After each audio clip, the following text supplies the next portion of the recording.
It also can react with probenecid, which we're going to talk about for gout. It can interfere with its euchrocyric effect, all right? So it can cause an acute attack of gout, which we'll talk about in a minute. Methotrexate is a drug that is used to treat some cancers and autoimmune diseases. People that have severe rheumatoid arthritis may be taking methotrexate. Has a lot of negative side effects, okay? But aspirin, again, can do the same thing like with warfarin and displace it from its protein binding sites and cause toxicity of the methotrexate, which has a lot of negative effects. Sulfonylureas, so some of the oral diabetic medications, those sulfonylureas, high doses of salicylates may cause more hypoglycemia. Sulfonylureas have a tendency to cause hypoglycemia as well. It's what they're for, but it may reduce the blood sugar, hypoglycemia, low blood sugar.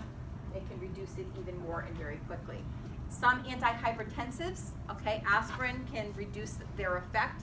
And some of these are ACE inhibitors, beta blockers, thiazide, and loop diuretics, which we'll be talking about in our cardiovascular lecture. That's a fun day.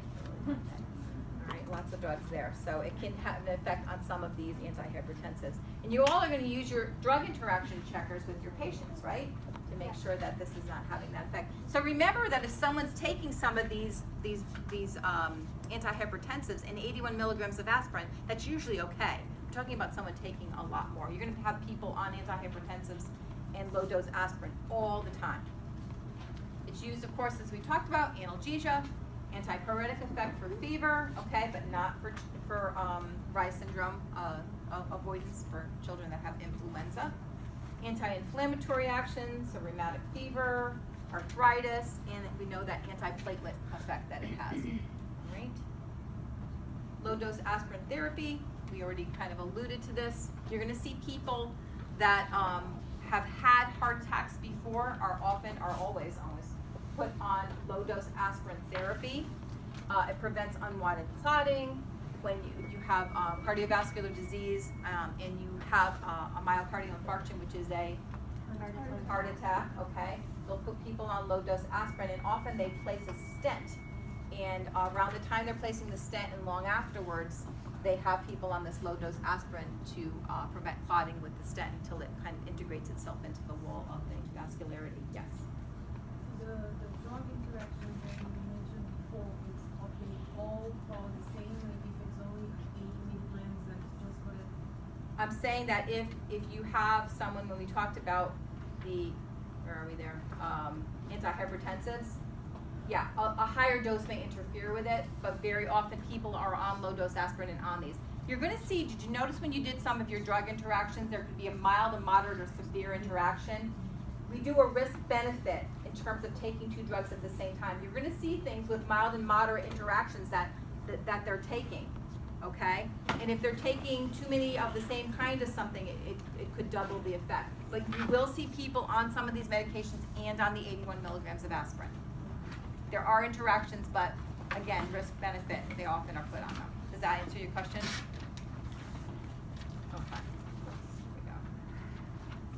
Here we go. Okay. Adult dose for pain and fever, we were just talking about this, is going to be anywhere from that 325 to 650 milligrams, okay, every 4 hours. Arthritis, they may be up to 3 to 4 grams a day, okay, so a lot, because a lot of people with arthritis will take it.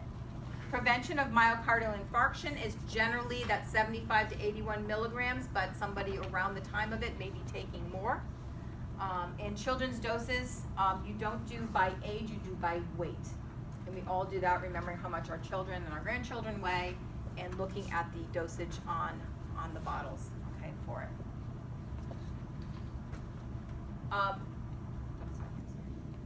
Regular aspirin is the 325 milligram tablet, and the 81 is the children's, but now they have adults that have the 81 because of all the low dose. It used to be people would take what they call the baby aspirin. The enteric coated, we already talked about, can help people with their stomach if they're taking the medications for their arthritis, and I knew a lot of patients that were taking Ecotrin for that as well. There are combinations with the buffers like we talked about. Sometimes they combine aspirin or salicylates with some of the opioids, okay? Using that, it's a kind of a synergistic effect of using one type of drug which has less side effects with a very small amount of the opioid, and they have a synergistic effect in working better together than they do alone. And also you'll sometimes see with caffeine, if anyone has taken quote headache type medication, caffeine does help with some of our headaches, so some of the pills actually have that in there. There are some other salicylates. There are actually some where you want the salicylate effect, but you don't want the GI side effects and you don't want the antiplatelet effects, so people may be put on it for that reason, one that doesn't have the effects on those. And you don't need to know about these, but know that they do exist. The difluzinol I did mention. It is a salicylate, but it's kind of in the middle. It's also classified as an NSAID, okay? And sometimes a loading dose of this analgesic will be given before a dental procedure, okay? Because having it on board actually has the patient feel less pain during and after the procedure. It has a very long half-life, so that loading dose will carry the person through the procedure and afterwards. It is not an anti-fever medication, but it's just given for this prevention of pain during a procedure, and I have seen it used. Okay, NSAIDs. NSAIDs are the bread and butter of dentistry and pain, okay? So we're gonna cover this in great detail. Very, very important application in dentistry. They are the most useful drug group for the treatment of dental pain. Remember when I put something bold and I put it in red? Like, I really want you to remember it. What is the most useful group of drugs for treatment of dental pain? NSAIDs. Okay, you should know that. And another advantage is that a lot of them are available over the counter, right? So you can tell a patient to take a couple of ibuprofen, when they finish your procedure. We used to keep them in the office in perio, and while someone was still numb from their procedure, we would give them a couple of ibuprofen to take, okay, while they were still numb. It was a great idea. Only a small percentage of them are prescription, and often it's not a different drug, it's the same medication, it's a higher dose. There's a couple reasons for that. One is that it might be covered by insurance, which is a factor for people. They might not be taking pain medication because their insurance doesn't cover it. The other is that they only have to swallow one pill, as opposed to 2 or 4 of them. So only the higher doses are going to be prescription. Chemically, they're classified into several different categories, and do you need to know those? You only need to know them to know what they're associated with, okay? Like something like the salicylates. We know what salicylates do, what they're like and how they work, okay? The ibuprofen and the naproxen, again, the ones in red are the ones you need to know, are classified as propionic acids. That is their chemical classification. The acetic acids are going to be the ketorolac. There are phenamates, none of which you need to know, salicylates, the difluzinol, which we already talked about, and then there's celecoxib, which is kind of by itself, and we'll talk about that. It's a COX-2 inhibitor. Okay, their mechanism of action is similar to NSAIDs, okay, in that they inhibit the enzyme COX-1 and COX-2 non-selectively, most of them, okay, which is also called prostaglandin synthase. They help to produce prostaglandins, okay? Those are the inflammatory mediators. Release when inflammation is present. I think you guys all get that now. And they can cause a reduction in the prostaglandin precursors, like we talked about too, the thromboxanes that we talked about, all these blood clotting factors, which are made from arachidonic acid. Okay, and if you look at the chemical of the what they call the coagulation cascade, it is multiple factors, and it's very, very, very complex. And we start talking about some of the drugs for cardiovascular disease and where they exert their effects, whether they're anticoagulant or antiplatelet or all of those. I'm going to have a lot of fun teaching you guys about that. Okay. It happens to be a kind of a specialty of mine, so I do understand it, and I'm really hopeful that I can help you guys to understand it too, because it's really going to help you to understand how these drugs work. Okay, and they gave you a little diagram here. Okay, so you have the tissue injury here. The COX-2 is what causes the prostaglandin release and sensitizes the nerve endings to pain. Then you have the tissue injury, but you put the NSAID in there, okay? It's going to reduce the amount of COX-2. That's why we got the little broken up arrow here.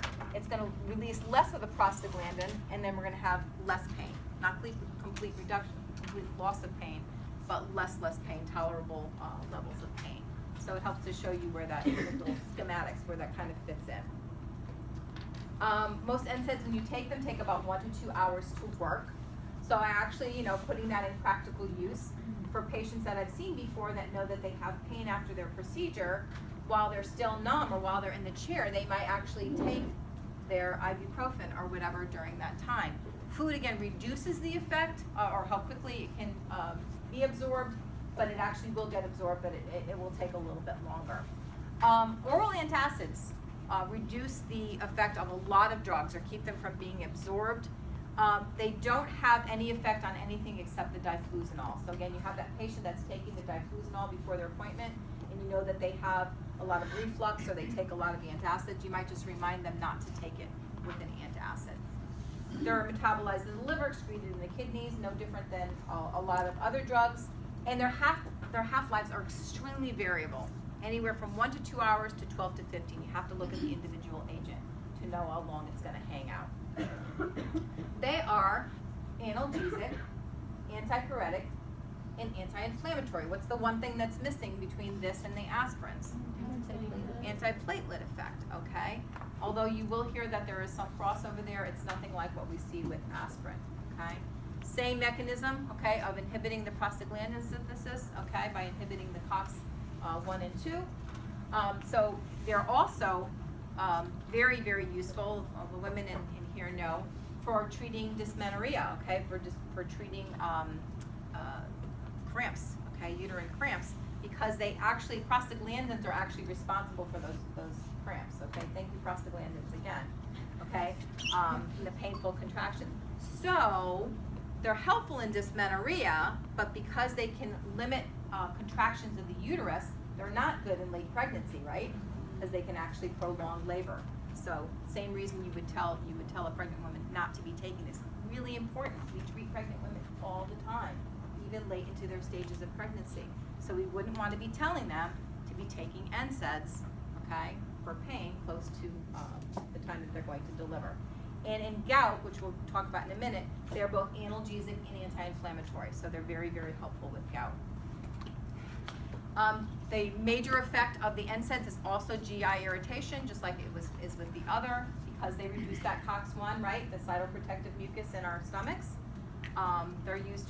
They can cause pain in the stomach as well, bleeding problems, tarry stools. Okay, especially people that are taking NSAIDs constantly because of the effect that they have on the GI tract. We already discussed the COX-1 effect on the cytoprotective mucus. And again, dose dependent. Okay, so people taking a lot of them can actually cause sedation, dizziness, confusion, mental depression, headache, vertigo, convulsions. We're talking about chronic, long-term, high-dose use, okay? So those things can happen. So find out your patients, oh, I'm just taking ibuprofen, I'm just taking naproxen. Find out how much they're taking. Or maybe they're taking one of them like naproxen, it's dosed every 12 hours, but they were taking it, 2 of them, every 4 to 6 hours, like they would be taking, ibuprofen. So be careful that they know what they're doing. People think over-the-counter medication, yeah, it may work, but it's kind of like candy. Like it's over-the-counter, so it's safe. And we know that that's not the effect. Okay? So for anyone taking higher doses, they actually have to look at driving, and have the effect that it could have on them.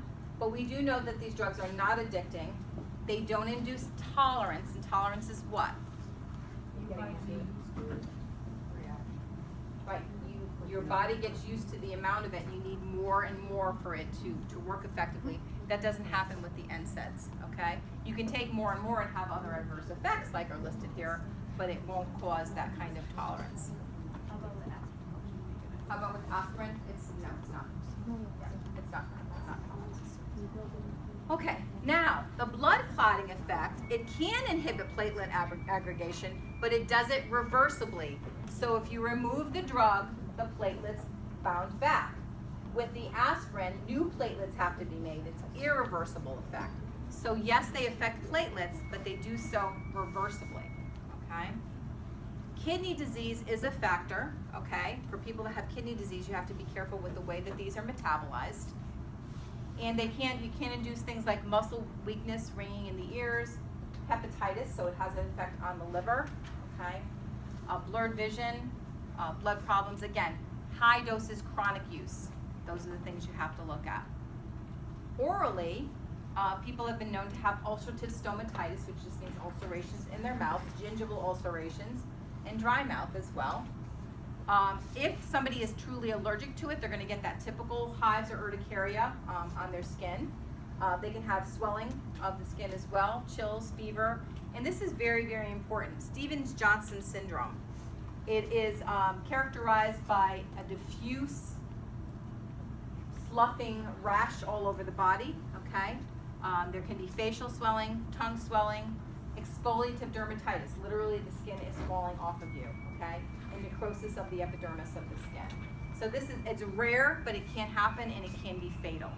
So if someone is experiencing something like that, again, doing a drug history and finding out that they're taking chronic, large doses of this, you would tell them to stop and, of course, see their doctor. Did you have a question here? Wait, so it's like a raw, like, Yes. skin? Yes, psoriasis-like skin lesions. It's horrible. Yeah, it's rare, but it's very severe. So it's something you'd want to be aware of. So if somebody's having some kind of a skin reaction that's starting, doing a history of what they're doing and referring them to their doctor is a really good idea. Doesn't happen a lot, but it's very severe. Latent pregnancy, again, we talked about it prolonging gestation and preventing uterine contractions. That dystocia, that premature closure of the ductus arteriosus we talked about in the infant, it is actually even more noticeable with NSAIDs, with taking NSAIDs. And as a matter of fact, if, I think I mentioned it here, if that happens, they actually give NSAIDs to prevent it from happening. Okay, prevent it. If they don't want if they want the ductus arteriosus to close, if it hasn't closed at birth, they actually give NSAIDs to close it. Interesting, right? It does have a presence in breast milk. Okay, the ibuprofen is fairly safe for the nursing mother, and there have been teratogenic effects in animals, but has not been shown in humans. But just these other problems with pregnancy and nursing.